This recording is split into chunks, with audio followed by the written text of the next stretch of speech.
Hola, buen día. Mi nombre es Miguel Ángel Velázquez Mayorga. Este video es para hablarles de la acción típica antijurídica y culpable para la clase de Derecho Penal de la Universidad Colegio Mayor de Cundinamarca. Nos correspondió el grupo número 17, que está conformado por Jonathan Alarcón y quien les habla, Miguel Velázquez. Y bueno, para empezar con lo que nos plantea el texto, como primera premisa básica está que el delito como concepto siempre ha estado ligado a la historia de la humanidad desde sus inicios, porque esa acción o ese concepto siempre ha sido utilizado para, por ejemplo, castigar a los que vayan en contra de los principios de la comunidad, de la vivencia en sociedad. Entonces, desde los inicios de la humanidad como sociedad, siempre el delito, ese concepto de delito ha estado asociado y ha sido utilizado por esas, pues por esas primeras sociedades en la humanidad, ¿no? Y es a partir de esta primera premisa de la acción que es que se empiezan a establecer diversas teorías acerca de la acción y cómo es eh, la parte fundamental de la conformación de un delito. Entonces, ¿qué se quería conseguir bajo la dogmática jurídico-penal? Se quería establecer como una ciencia, un estudio que tenga carácter científico y donde se puedan dar explicaciones empíricas y causalistas. Y bueno, es a partir de aquí donde nace la teoría del delito, que es bajo las primeras premisas de el autor Klaus Roxin, que nos plantea que la acción eh, es, necesita de ser dotada o enriquecida de contenidos como la acción típica, antijurídica y culpable.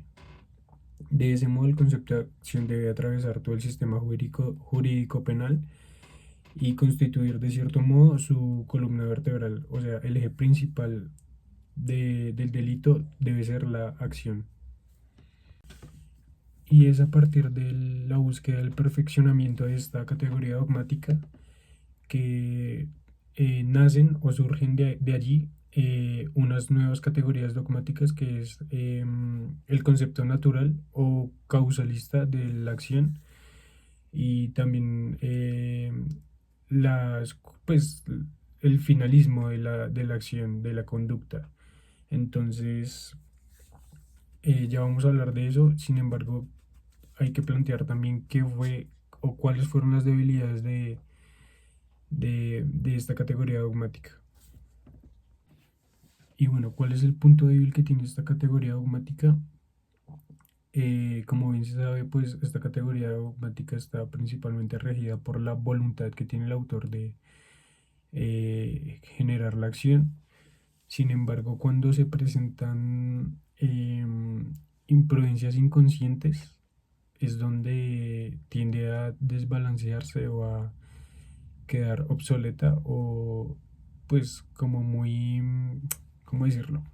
Intratables, como no se abarca ese tipo de problemáticas. Entonces, dejando esto claro, seguimos con otro enfoque que nace del anterior, otra categoría dogmática que nace también del anterior, que es el enfoque finalista, que es más que todo propuesto por Hans Wessel, que también es un jurista muy conocido, es un autor bastante estudiado. ¿Y qué es lo que propone él? Em, Él propone que, bueno, él sustenta que el hombre, gracias a su saber causal, puede prever de cierta manera las posibles consecuencias de su actuación, fijarse por ello diversos objetivos y dirigir planificadamente su actuación a la consecución de esos objetivos. ¿Qué nos quiere decir? Que el individuo ya a través pues, de su conocimiento y de su raciocinio, em, pues puede intuir cuáles van a ser las consecuencias antijurídicas de lo que vaya a cometer. Hola, mucho gusto. Mi nombre es Jonathan Alarcón.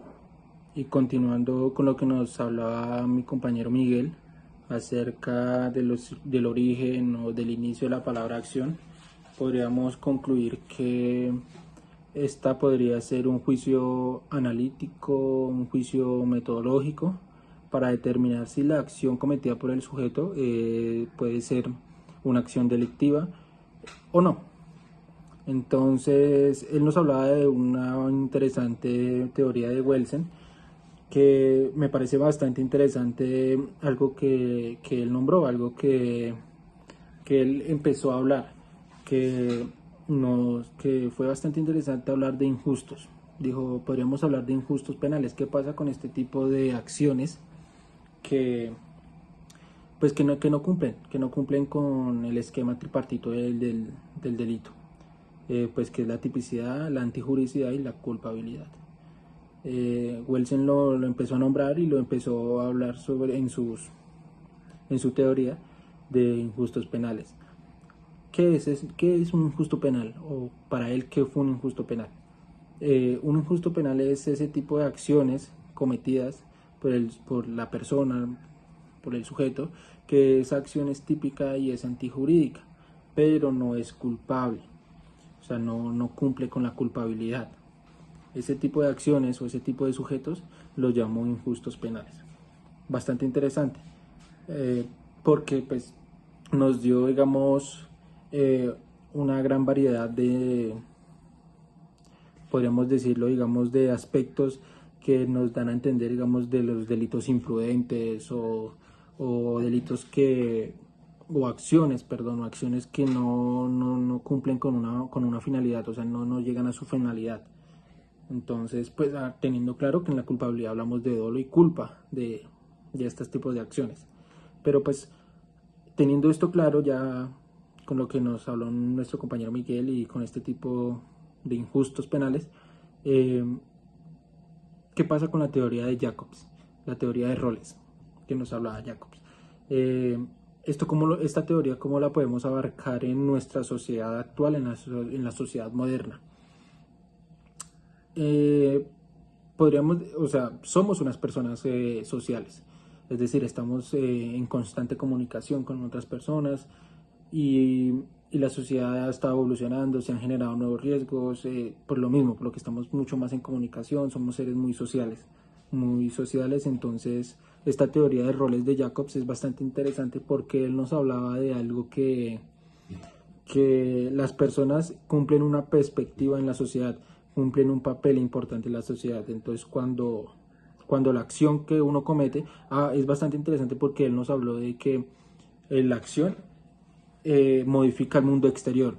Y esto, ¿cómo lo relacionamos con esta teoría o cómo él lo relacionó con esta teoría? Es que al ser, o sea, somos una red que unos estamos conectados con otros, entonces la acción que uno comete modifica toda la red, modifica todo el mundo, el exterior de nosotros.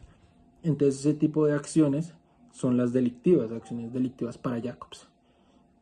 Es chévere porque ya deja de que la acción está ligada o está así como entrelazada al sujeto, sino ya nos habla de que la acción está estrictamente relacionada con la estructura social.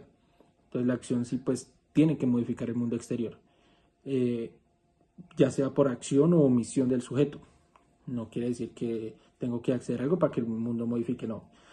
Siempre y cuando haya acción o omisión del sujeto, pero en la estructura social, que haya un cambio en el mundo exterior. Eh, ¿Qué pasa con los efectos naturales o todo lo que estamos hablando bajo la teoría de Jacobs? Podríamos decir que no son como muy relevantes para el derecho penal. Ya pues lo que son casos fortuitos, fuerza mayor, para el derecho penal, bajo la teoría de Jacobs, no es como muy interesante o no lo abarcó, no le, como decirlo o sea, no hace parte del derecho penal, o sea, para él no hacía parte del derecho penal este tipo de acciones. Entonces, teniendo esto claro, decimos que una acción en sentido delictivo está ligada bajo una estructura social. bajo la teoría de Jacobs. Entonces podríamos decir o podríamos concluir que una acción, eh, para que sea, o bueno, la acción, para que sea una imputación, tendría que abarcar todo este tipo de juicios y metodológicos para determinarlo, ya sea bajo la teoría de Welsing o bajo la teoría de Jacob, que cumpla sus tres pasos de tipicidad, antijuricidad y culpabilidad